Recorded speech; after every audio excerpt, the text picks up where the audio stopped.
This demonstration introduces the functionality of an optional software module available with the Statistical Vibration Synthesizer system. This module was designed to analyze field data, in particular those collected with Saver units from Lensmont and data exported from SaverXware and SaverWare software, also from Lensmont. Access to the module is available from the SVS software, as shown here. Unfortunately, data exported from SaverXware and SaverWare software are in CSV or comma-separated variable format, which take up a lot of memory. The Field Data Analysis module can import the CSV files and save them in more economical binary format. This is demonstrated here. I will import data from a file called sample single channel.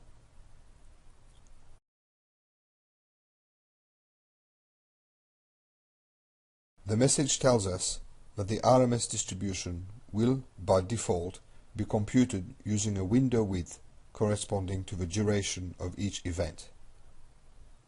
The vibration data is then uploaded and displayed graphically, and information about each event is displayed on a table at the left of the screen. When all the events have been uploaded, the average PSD and the RMS distribution are computed and plotted on the screen. At bottom left is the RMS distribution for the entire data set. At bottom right is the average PSD for the entire data set. The top graphs show the individual events at left and the corresponding PSD at right. As the events are scrolled through on the list at the left of the screen, the event waveform and the event PSD graphs are updated. In this case, only one channel was recorded. This is automatically detected by the software. When there are multiple channels, the data are overlaid on the same graphs in different colors. The bin width of the RMS distribution can be varied, as can the frequency resolution of the spectrum, by changing the parameters located at the top area of the screen. Also, the RMS window duration is an important parameter that can be configured independently. Another feature of this software module is the capability to display the spectral data as a spectral map, and this is demonstrated here. The vibration spectrum for each event is displayed in 3 dimensions, with the events on a horizontal axis, the frequency on a vertical axis, and the vibration magnitude as a color map. The data can be displayed in 3 dimensions as shown here, and is useful for examining the spectral content of individual vibration events. We can return to a normal view by using the drop-down menu as shown here. Now the average PSD and RMS distribution can be saved as target functions to be used for synthesizing non-stationary vibrations.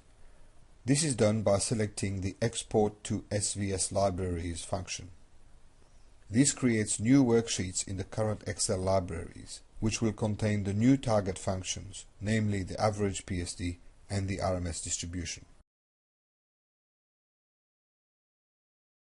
We can now return to the main SVS software. As new worksheets were added to the Excel libraries, they need to be reopened by using the shortcut Ctrl-O or by using the right mouse key on any of the graphs.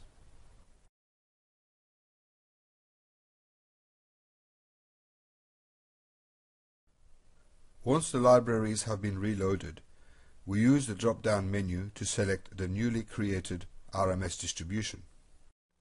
Note that the worksheet is automatically given the same name as that of the original data file. We then select the corresponding PSD as our target spectral function for the simulation. If we are using the standalone version of the Statistical Vibration Synthesizer, we are ready to produce non-stationary random vibrations with fluctuating RMS levels between very small values and approximately 3.3 meters per second squared. we only need to enter the desired test duration and the accelerometer sensitivity. However, if we are using the RVC adapter module, we need to configure the random vibration controller with its new target PSD. If your RVC has an import facility, the PSD function can be easily saved in the correct format directly from the worksheet using Excel. For example, if the desired data format is CSV, the spectral data can be highlighted and saved as a CSV file. Alternatively, breakpoints can be determined from the graphs of the data and entered manually in the random vibration controller. The only thing remaining to do is to ensure that the RVC has been configured with the correct RMS level, 1.64 meters per second squared in this case.